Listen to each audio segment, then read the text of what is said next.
I heard that you have a hot take about the fight. I don't have a hot take about the fight. I'm going to be honest with you, man. I heard you have a very hot take about the fight. I don't have a hot take. I am emotionally drained. Okay. I didn't realize how much of an emotional attachment I have to boxing. And I don't know why I'm just realizing this. I love boxing. You love boxing. Yeah. You know, we go to the fights and stuff like that. Yeah. But this was very hard to watch Saturday night. Why? I don't know. I felt like that when I saw Tyson Fury, Deontay Wilder Part 2. I was like, shit. You know what I mean? Yeah. But this was very, very, very hard to watch because I have never in my life seen a more dominant boxer in a ring than I saw Terence Crawford on Saturday night. Wow. And we've been watching boxing a long time. Wow. This was the single greatest, probably Performance I've ever seen from a boxer, yo. Wow. And based off the circumstances, right? The fact that the mega fight that it was, the fact that Errol Spence is a beast, undefeated, unified welterweight champion, held 3 belts. Like this is the cream of the crop. Like these were the 2 best, welterweights of the past probably decade. Okay. Going head to head. And it was just a complete beatdown, bro. Yeah, I think it's a very reasonable take. The only more dominant performance that I would say was probably, and this is looking back, Floyd against Canelo. Because if you look at what Canelo did with his career afterwards, and you look at the fact that Floyd comes up to 154 and then is just untouchable in the ring against Canelo, who goes on to be one of the greatest boxers in the history of the sport, you're like, what the fuck just happened? Yeah, but this is a different one. But not even close.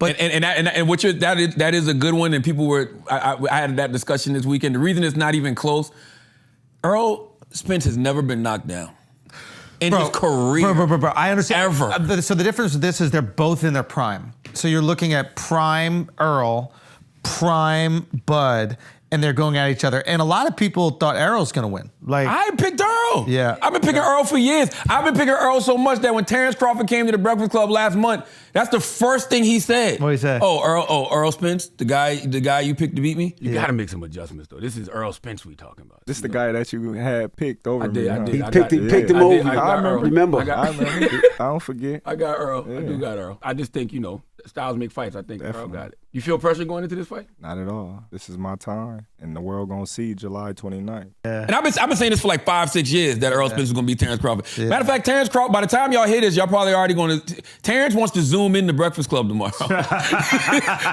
Seriously, he wants to zoom in. Let him enjoy that moment, bro. I gave myself donkey of the day yesterday. Yeah. But the reason I gave myself donkey of the day was not because it was just a wrong sports pick. It's because I looked Terence in his eyes and told him, you're going to lose. Everything I said he could not do to Errol Spence, he did. Yeah. I didn't think he was as strong as Errol Spence. Hits harder. He's faster. I didn't think he could hit harder. I knew he was faster.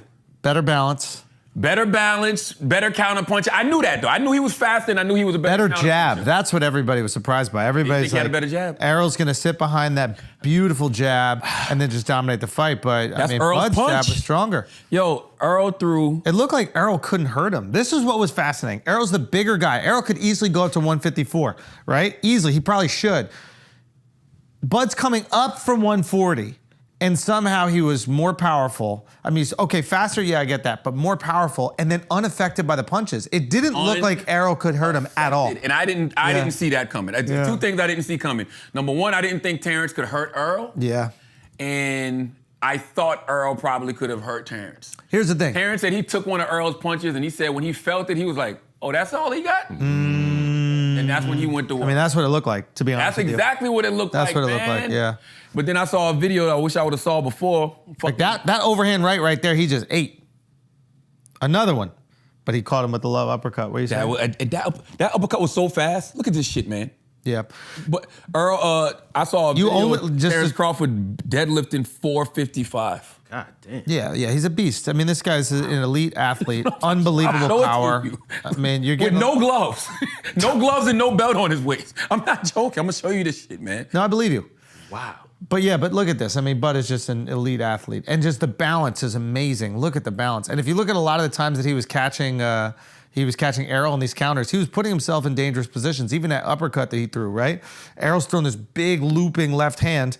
In order for Errol to land that uppercut, he's got to shoot it and hope that he lands before Errol lands. And he did, and he dropped him. But if he doesn't, Errol's throwing a haymaker left that's going to connect. You only do that if you're not afraid of the power. He was fighting for his life, man. But here's the thing. We got to give credit to Errol because he is a dog. He would not quit. He had no quit. He got up every time, and he went out on his feet. No. Yeah, exactly. Yeah, they stopped it on the feet. Yeah. Like, he kept getting dropped, kept coming back. Once rematch. I don't know if there's a reason for a rematch. There's no I think reason he'd have for to a have rematch. some dominating wins before they do that. The only reason you give him a rematch is because he's Errol Spence, and because Yeah. he has the rematch clause. Yeah. Other than that, nah, man. I don't think the public needs it.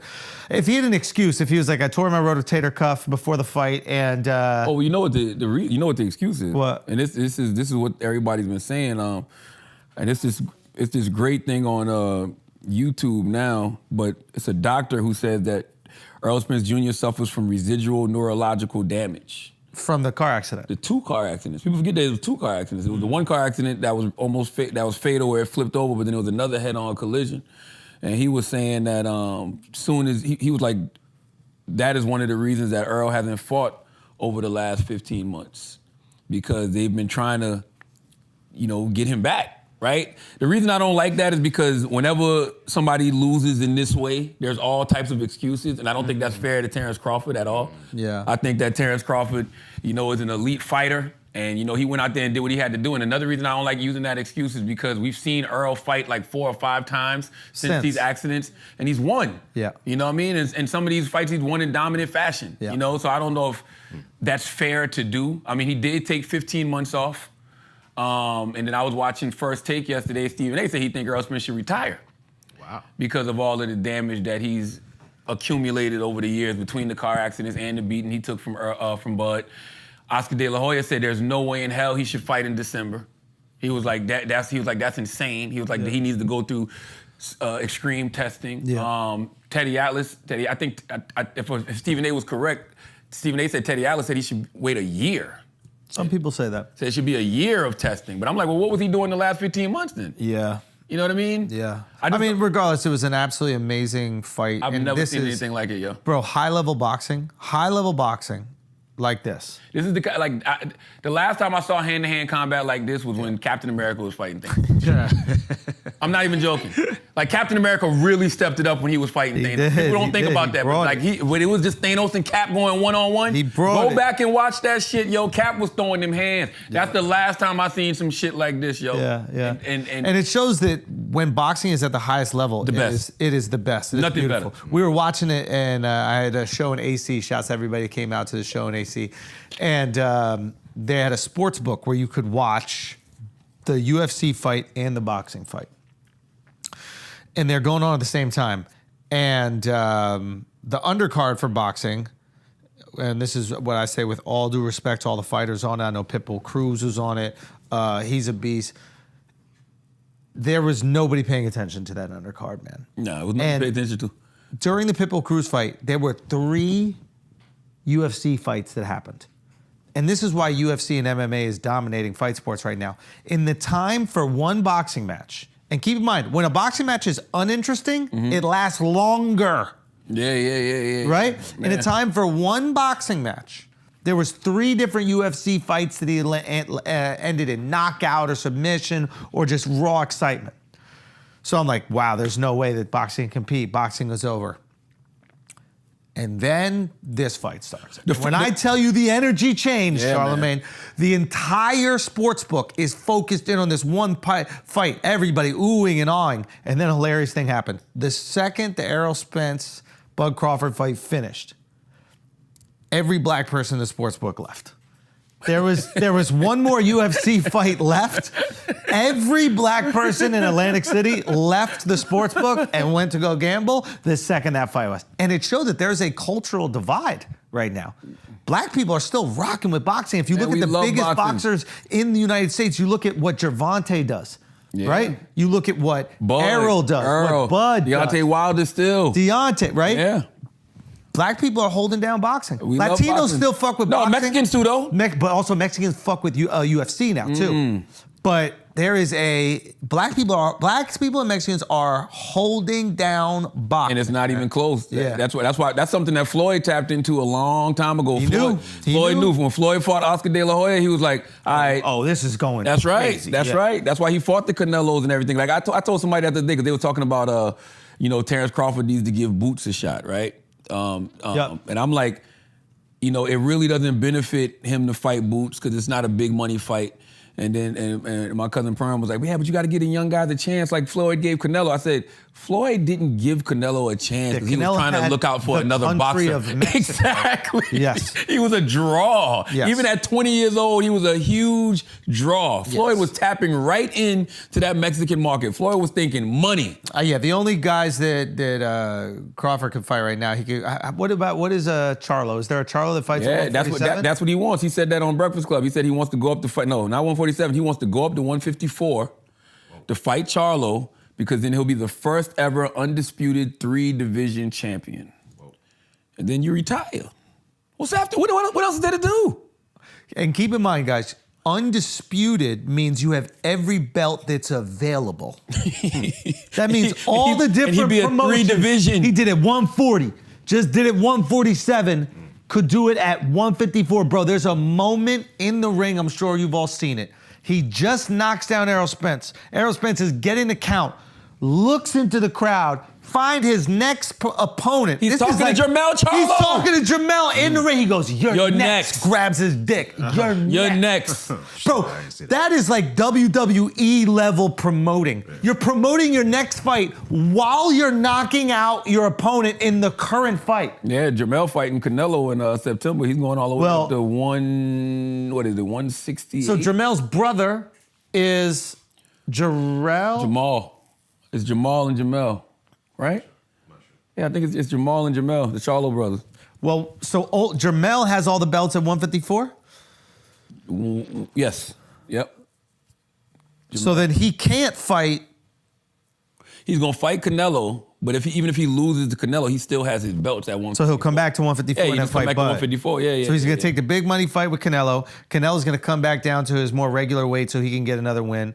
Because I don't think Canelo's beating that Russian dude that fucked him up or Kazakhstani dude or whatever. I think he needs to leave that alone. Yeah. But it's just good. I mean, I like that Bud has his legacy planned out. Ooh. He knows exactly what he needs to do. He's already separated himself because we've never had a 2-division. And he's 35. He don't need to fight anymore. Like, you're a 35-year-old. He's been fighting since he was 7. Exactly. You're a 35-year-old. You're an absolutely elite, brilliant fighter. The world is recognizing you right now. You delivered your best performance. Unbelievable. In the most important time. That's right. At the highest stakes. You had Eminem walk you out, which was great marketing. That shit happened 2 days before. Bro, I saw that. But think about the marketing there.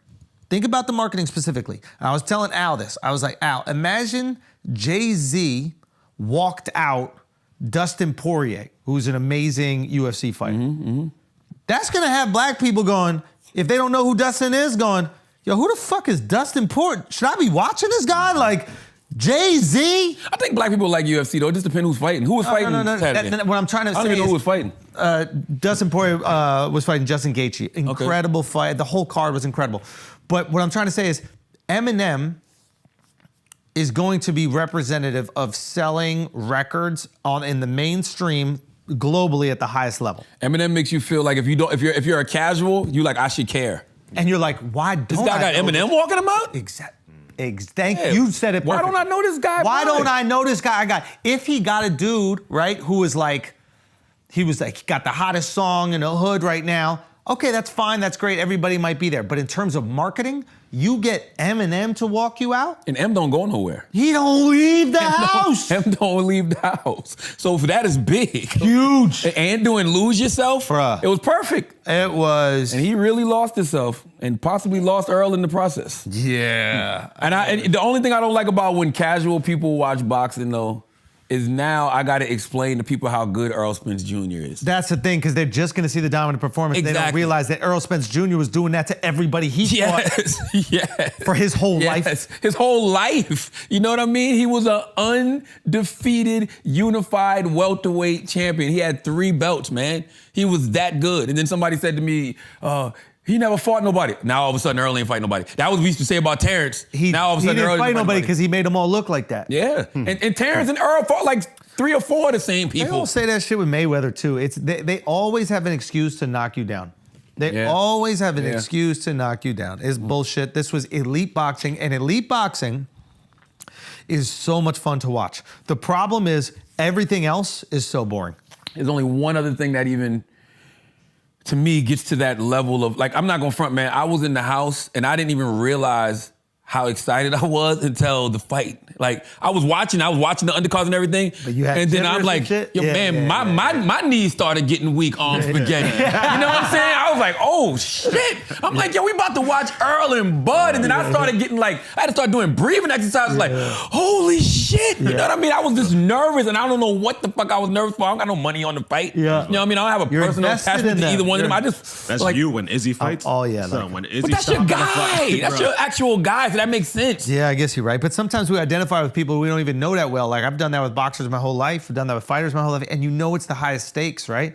You know, it's not a game. You can't play fighting or whatever. can't they play say. boxing, Like, man. This is... I felt like that when Earl was getting beat up, man. I was like, I feel like Bud is doing this to all of us. Yeah, but I bro, was like, Bud is doing this to every critic who said Earl was gonna beat him. Yeah. He's doing this for all the times that he couldn't get a fight of this magnitude. Yeah. Like, he just went out there and showed off. But you gotta,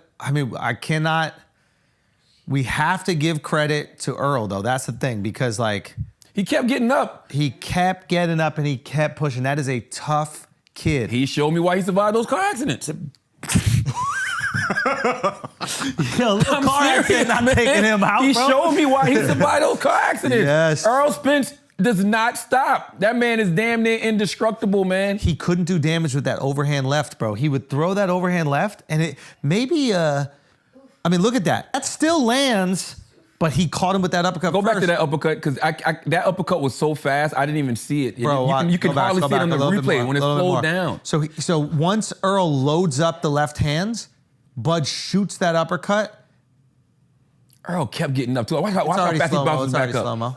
No, it's good. It's good. Watch how fast he bounces right back up every time, man. I mean, it's amazing. But The kid is tough, man. This is when they had to stop it. Like, okay, enough. It's over, man. The kid is tough. And even then, he's like, why? come Why on, bro. stop it? Because we don't want you to die in the ring, Earl. We know you're not going to stay down. Nah, he's Okay. tough, man. Earl's tough. He's a beast, man. He's a beast. But Terence Crawford is something special. Where do we rank Terence Crawford? All-time welterweights. Man, there's been a lot of great welterweight fighters. Great, man. phenomenal. There's been a lot of. Is he top 10? Yeah. I got him top 10. Yeah.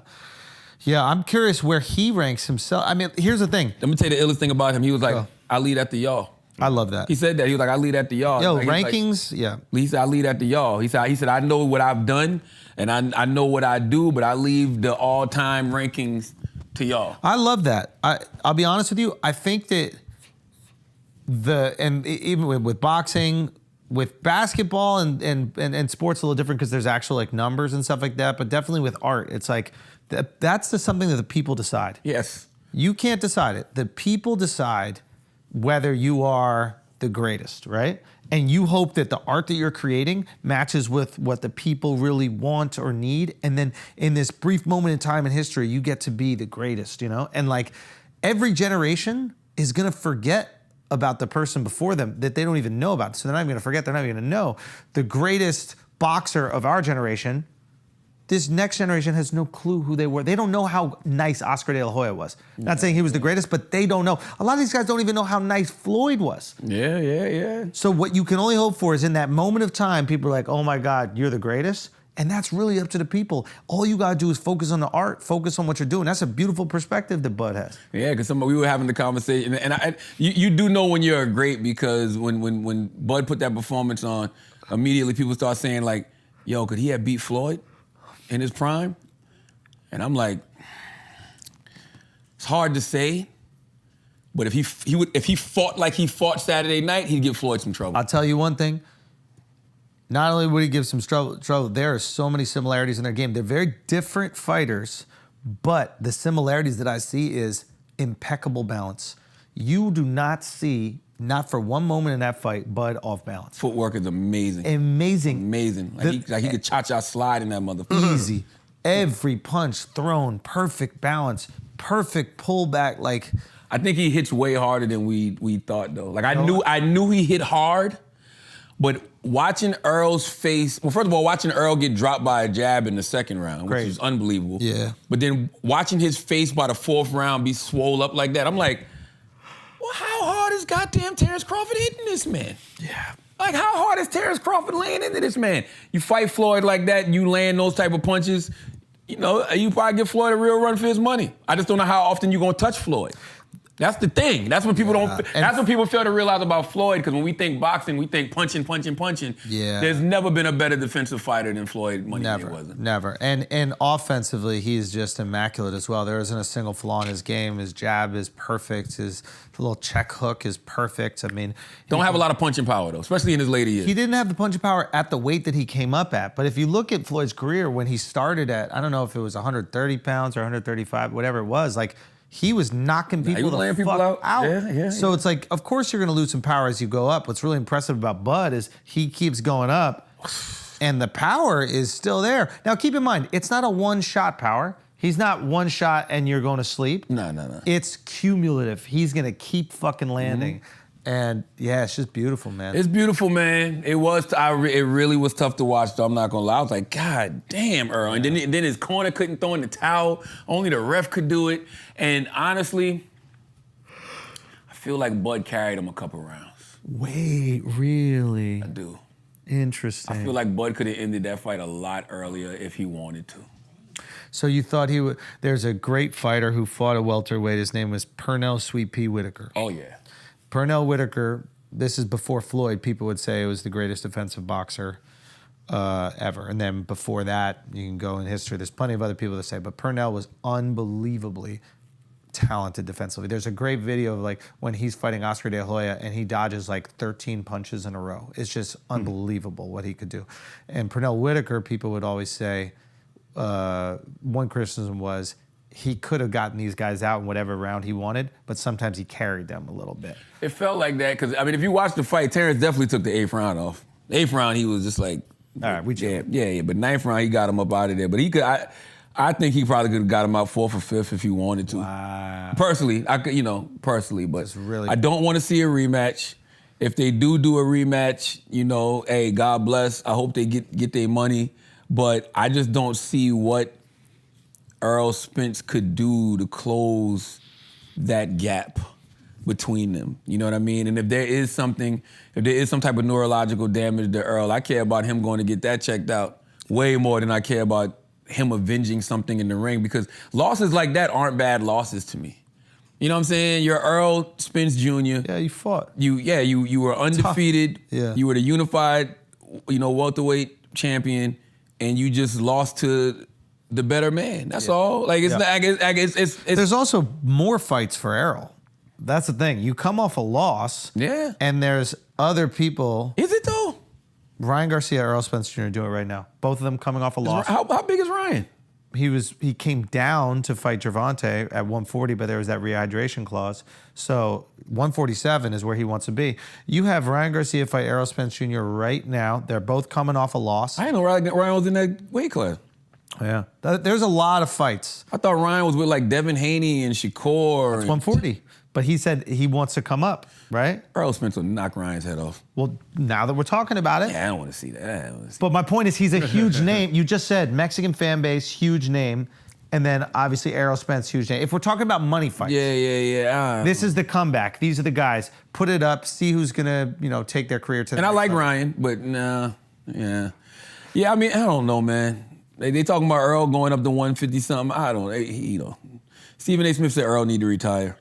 I don't know. Here's my feeling about coming up is if you're not doing the damage at 147, like if you're not hurting your opponent at 147, the guy who's coming up from 140, I don't know if you're gonna hurt the guys at 154. I don't. I mean, Earl's hurt people before. I don't know, man.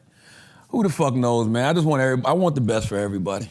Yeah. Especially after what I saw Saturday. Yeah. I don't want Earl to make any rash decisions, you know? And I don't want to see Bud fight Boots. I would like to see Bud either do the rematch with Earl. And that's the other thing, too. Maybe we sleeping on Earl. Maybe Earl comes back and is elite in a second fight. Of course. Anything can happen. I don't know, man. I don't want to be a prisoner of the moment and say after what I saw Saturday, I don't believe that. But that's what we are. We're prisoners of the moment. We definitely are. We definitely are. But there's nothing like a great mega fight, man. The only thing that compares is the Super Bowl. Yeah. When you got a mega fight, bro, when you got a mega fight on a Saturday night, man, there is nothing that competes, at least to me, that competes with it like the Super Bowl. Yeah. And you don't have to follow the storyline. Mm-hmm. You know what I'm saying? Like, you could just turn it on and watch two people go at it. You don't even have to know who these people are. Like, you just like, why the fuck is he beating on him like that? You know what I mean? It's annoying as shit to be sitting around with somebody who don't know what the hell's going on. Yeah. But at least they can follow it. It's a simple thing to follow. Yeah. It's not like football where you like, so that H that they just kicked through, how much is that? You know what I mean? Yeah. Or what does this call mean? Yeah. You know? And there was another thing that they everybody understands a fight. They understand the fight. Another thing that happened during this fight that nobody's talking about, the doctor coming in the ring around the third or fourth round. That will fuck you up emotionally, bro. But this is where people feel like there's some residual neurological damage because they were like, why did the doctor come in the ring? He hadn't suffered that much damage yet. Like, he only got knocked down once in the second round. I don't even think he was swelling up by the time the doctor came in the ring. And they was like, the doctor purposely didn't use the light pin. Because it could affect him? No, they said because that would have raised too much suspicion. Because the conspiracy is everybody knows Earl is dealing with some type of neurological damage, but they still push the money fight. Yeah. You know what I'm saying? So they said that's why they held off for 15 months, you know, to try to get him right. But they knew that he had no business in the ring, but they needed to get that money. Now, that's the YouTube conspiracy. I only want to talk in conspiracies. The truth is so boring. It's so boring. But that's what there's a doctor. What was that doctor? There's a doctor they call him Dr. 805 or some shit like that. And he called into somebody's radio show or podcast, and that's what he said. But once again, I don't want to dwell in that because I don't want to take away anything from what Terence Crawford did. Because the reality is, Earl had fights since these car accidents. There we go. And he was dominant in these fights. There we go. So let's not do that to Terence all of a sudden just because we saw him get demolished. Okay, let's continue conspiracy. Okay. Barack Obama's chef